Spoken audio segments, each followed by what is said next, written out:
Esta noche en CCI News, nacionalistas y liberales pactan para revisar el paquetazo. El gobierno y la oposición siria sin avances en la primera reunión de la conferencia de paz. Y difunden imágenes de la lujosa casa del prelado italiano acusado de lavado de dinero.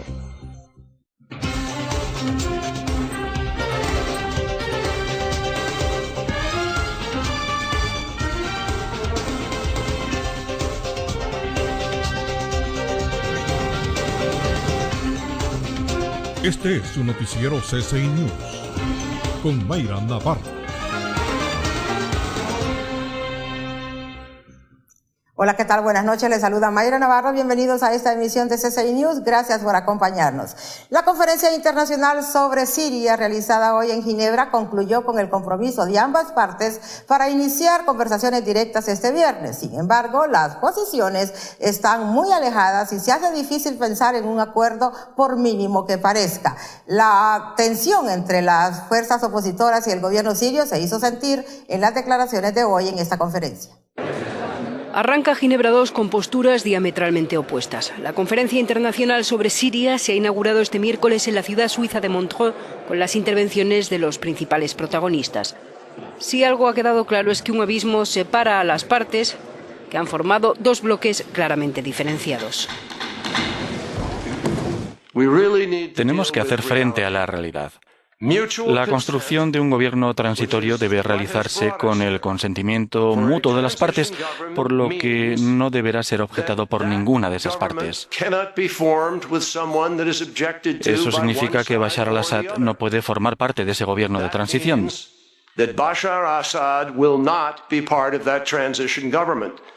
Es imposible, inimaginable que este hombre que ha dirigido tal violencia contra su propio pueblo pueda conservar la legitimidad para gobernar.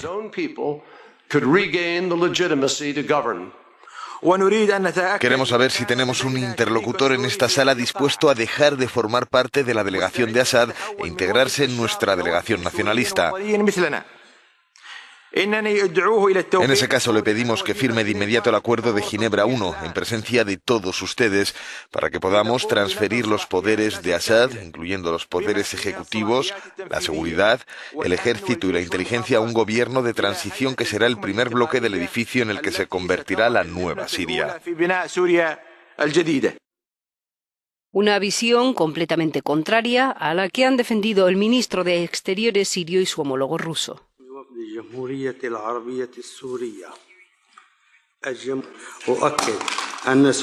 La Siria independiente hará lo que sea para defenderse de la manera que considere adecuada, sin tener en cuenta todas las declaraciones de unos y otros. Estas decisiones son decisiones que deben tomar y van a seguir tomando los sirios. Si realmente están preocupados por la situación humanitaria y las condiciones de vida en Siria, quítennos las manos de encima, dejen de meter armas en Siria, dejen de apoyar a los terroristas y levanten las sanciones y el asedio sobre el pueblo sirio. Tratar de imponer un modelo de reformas desde fuera de los países de Oriente Medio y del norte de África sería un experimento de ingeniería social que marcaría un retroceso en el reloj de los progresos y obstaculizaría los procesos de modernización política y económica. Y no hay que mirar muy lejos para ver ejemplos de ello. Una vez más, hago un llamamiento a todos los actores externos a que respeten estrictamente los principios básicos del derecho internacional sobre la soberanía.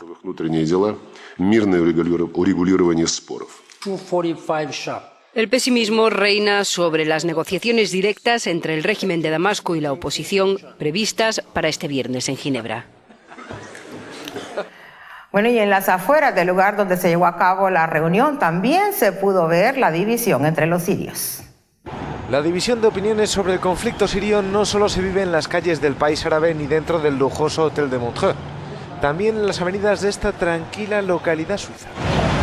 Un grupo de seguidores de Bashar al-Assad ha querido mostrar su apoyo al presidente sirio delante del lugar donde se están celebrando las negociaciones. Queremos la paz, queremos que nuestro pueblo elija por sí mismo a su presidente, sin injerencia extranjera, y no queremos que haya más terrorismo ni financiación exterior. Ante tal demostración de fuerza de los seguidores de al-Assad, dos de sus detractores, sirios también, se han acercado al lugar de la conferencia para mostrar su oposición y recordarle a la comunidad internacional que la situación en su país es insostenible. Hemos querido expresar lo que sentimos por los asesinatos de niños. Estamos gritando con la esperanza de que los que están dentro nos escuchen y para que el régimen sienta vergüenza y decida marcharse de una vez. Sinceramente, el pueblo sirio ha perdido la esperanza en todas estas conferencias que se celebran a nivel mundial. Desde hace 3 años se está matando al pueblo sirio, se le masacra y la comunidad internacional no se ha movido. Lo que está pasando dentro y fuera de la mesa de negociaciones demuestra que el conflicto sirio está anclado en una profunda división que complica aún más el proceso de paz. Cambiando de tema, el Foro Económico Mundial comenzó sus reuniones hoy en Davos, Suiza, para analizar los principales problemas y retos de la economía mundial. El foro ya había advertido en un comunicado que la desigualdad económica y el alto desempleo juvenil son uno de los principales problemas y retos que enfrenta el mundo en la próxima década. Remodelar el mundo. Así de grandilocuente es el lema de este año en el Foro Económico Mundial de Davos. Del 22 al 25 de enero, los 2.500 participantes en la elitista cumbre suiza explorarán nuevas fórmulas económicas y políticas.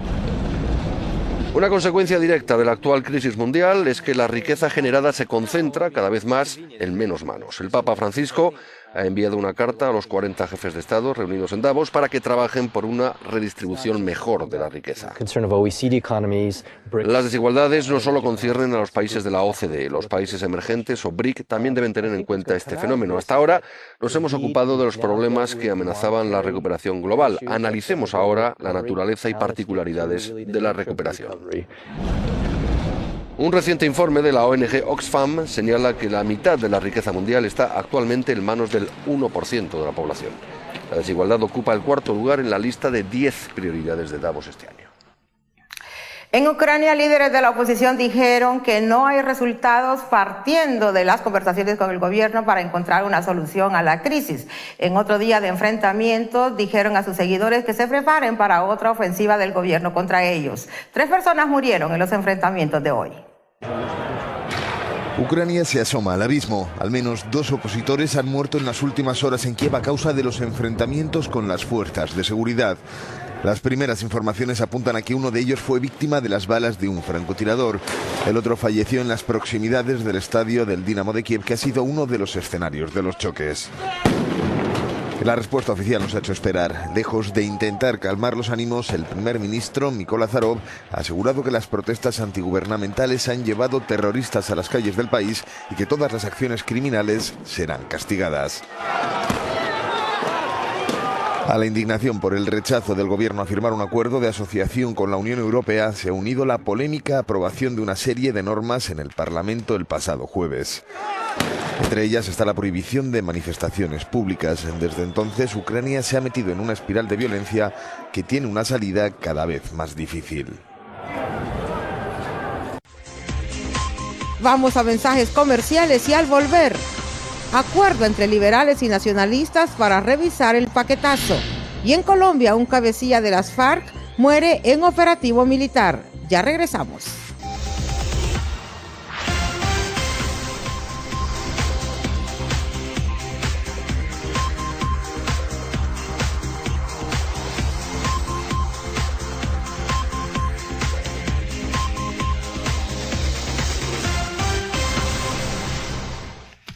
El presidente del Consejo Central Ejecutivo del Partido Liberal, Mauricio Villeda, dijo hoy que los liberales condicionaron su apoyo a la elección de la Junta Directiva del Congreso Nacional a que se derogue el artículo 17 de la Ley de Ordenamiento de las Finanzas Públicas, control de las exoneraciones y medidas antievasión, más conocida como paquetazo.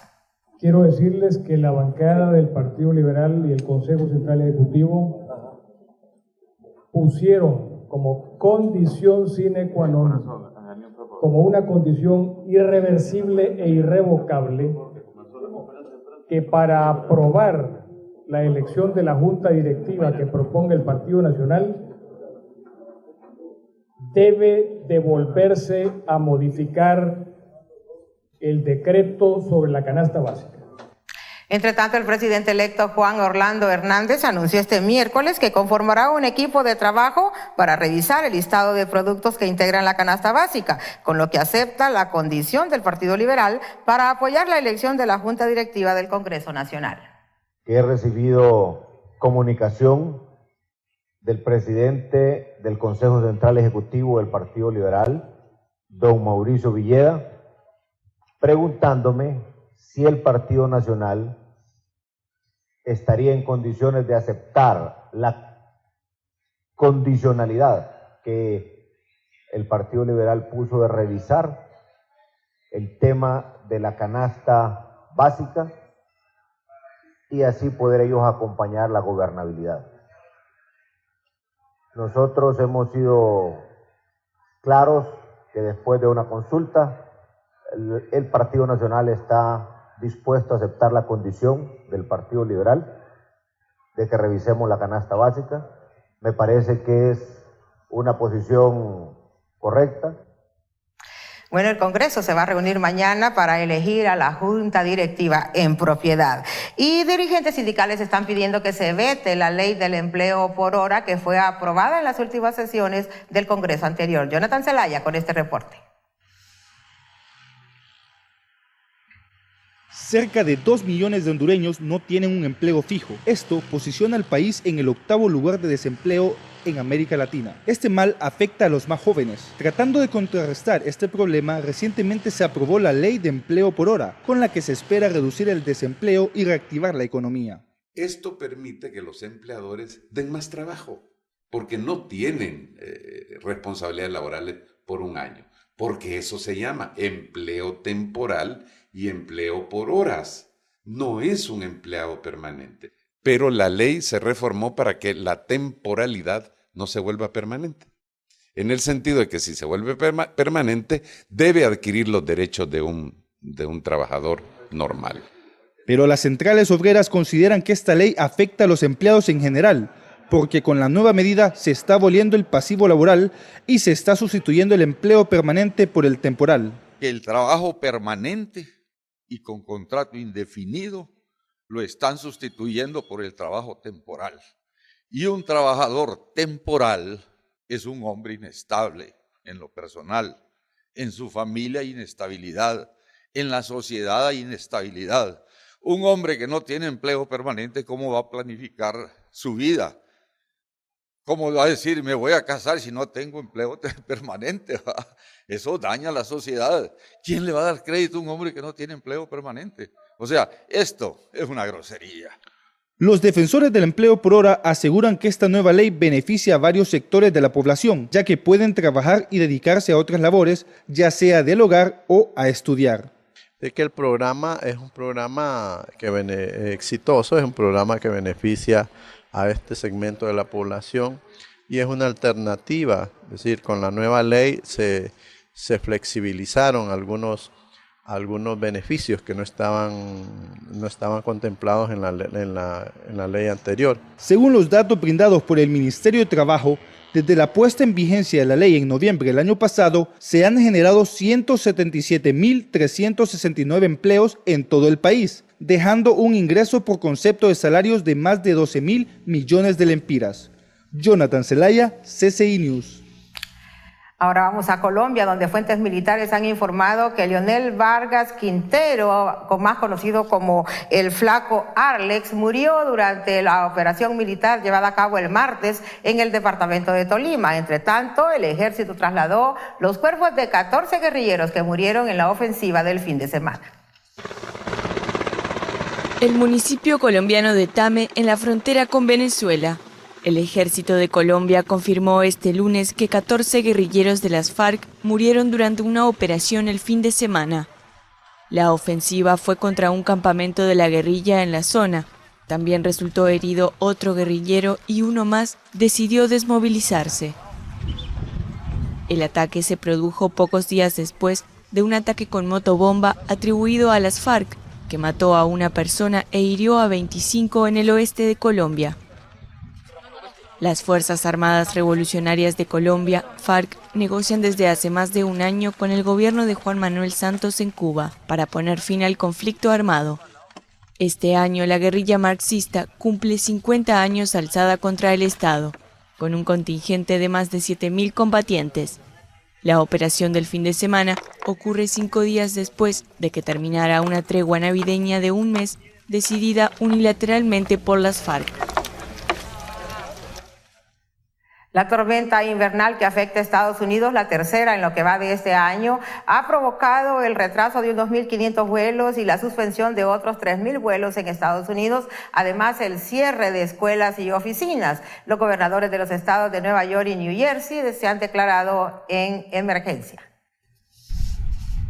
La tormenta de nieve que afecta el noreste de Estados Unidos ha llegado a límites insospechados. Este tren que va de Nueva York a Washington sufrió el martes los efectos del frío y parecía congelado. Así que nada de quitarse la chaqueta, sino más bien tener cuidado de no resbalar. Este miércoles en Nueva York se esperaba una acumulación de 35 centímetros de nieve. El nuevo alcalde Bill de Blasio llamó a la población a quedarse en casa para que las cuadrillas que retiran la nieve pudieran trabajar más rápidamente. La tormenta afecta a toda la costa noreste, pero también estados en el centro norte del país. En la ciudad de Chicago se esperaban sensaciones térmicas inferiores a 25 grados Celsius. En Washington, las calles estaban casi vacías el martes, ya que las oficinas del gobierno federal, escuelas y hasta el Zoológico Nacional cerraron sus puertas. Miles de vuelos domésticos e internacionales fueron suspendidos.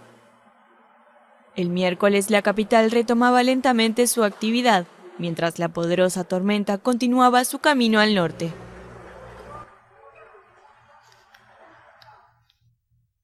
Al menos 24 peregrinos chiíes que regresaban de Irán en autobús y otros 31 resultaron heridos. 24 murieron y 31 resultaron heridos al estallar una bomba en una carretera en Pakistán. Le mostramos.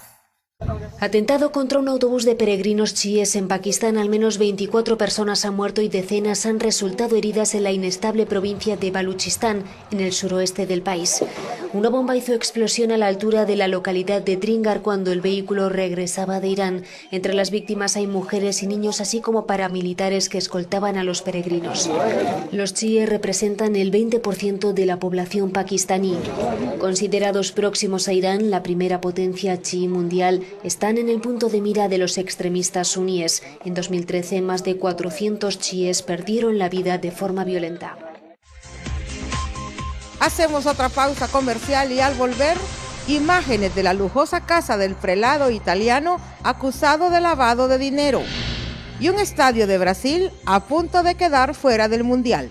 Ya regresamos.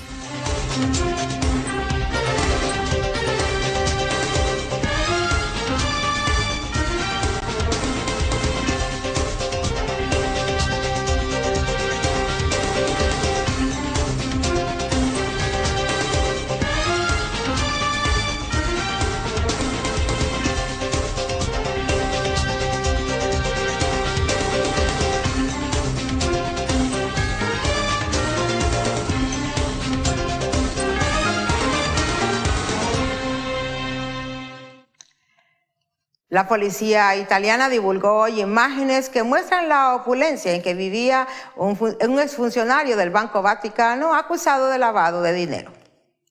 La policía italiana divulgó este miércoles imágenes del lujoso apartamento en Salerno del prelado italiano Nunzio Scarano. Este alto funcionario del Vaticano había recibido el día anterior una nueva orden de detención por lavado de dinero. Para la acusación lavaba dinero proveniente de fraude fiscal de empresarios, abogados y médicos, a los cuales exigía un porcentaje por facilitar la operación. Los beneficiados entregaban el dinero como donaciones para los pobres.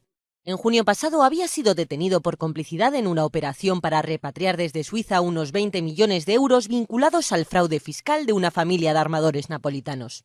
Las cuentas del 55% de los clientes de la entidad ya fueron controladas. El Banco del Vaticano gestiona 19.000 cuentas pertenecientes en su mayoría al clero católico. Se ocupa también de las transferencias de dinero de las congregaciones religiosas. Mueve unos 7.000 millones de euros. Una comisión nombrada por el Papa Francisco está estudiando la reforma de la institución. Y la matanza anual de delfines en Japón ha provocado una ola de protestas a nivel mundial.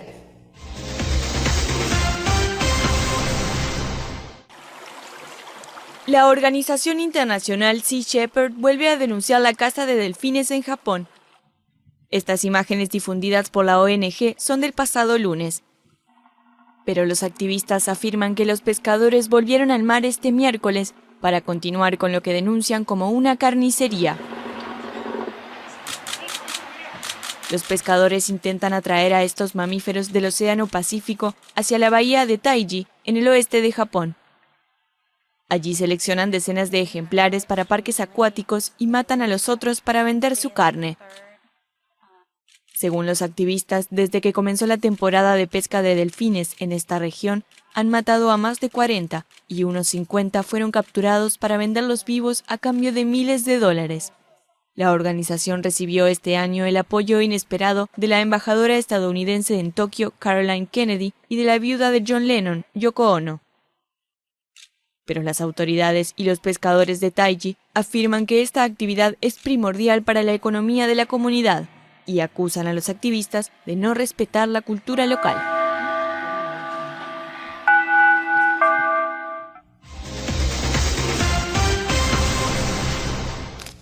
Cambiando de tema, la FIFA advirtió hoy que un estadio brasileño podría ser descartado para el Mundial de este año por el atraso en las obras.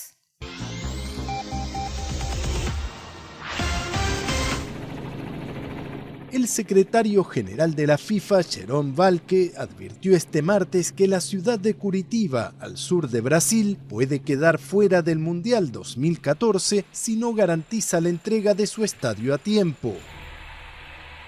Valcke afirmó que no se puede organizar juegos sin estadio y que es una situación de emergencia. Según el funcionario de la FIFA, la obra no solo está muy atrasada, sino que para su institución ya se encuentra lejos de cualquier buen cronograma de entrega. El estadio Arena da Baixada, propiedad del Club Atlético Paranaense, es el más atrasado de los 12 que albergarán partidos del Mundial. Por su parte, el ministro de Deportes de Brasil, Aldo Rebelo, garantizó que el recinto estará listo a tiempo para recibir los 4 partidos que aquí se tienen previstos.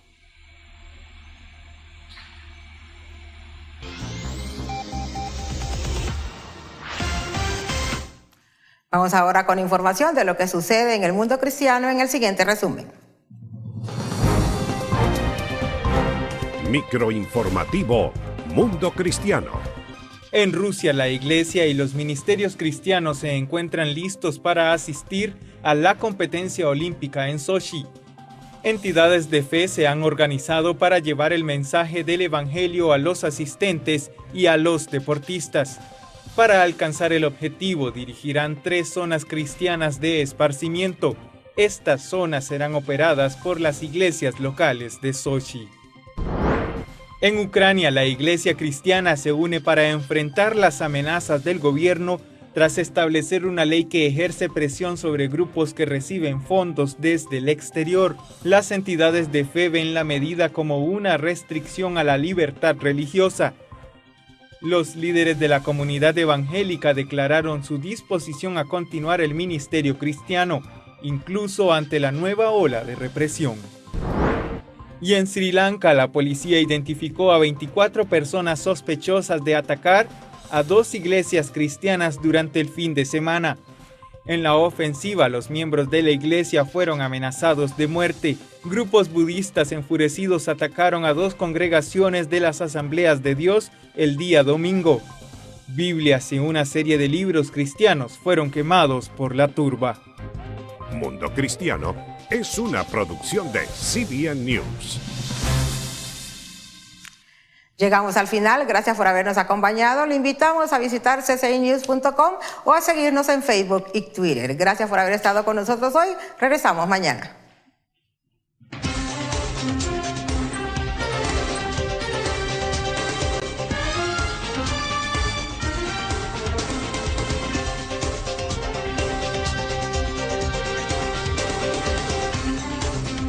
Este fue su noticiero CCI News. con Mayra Navarro.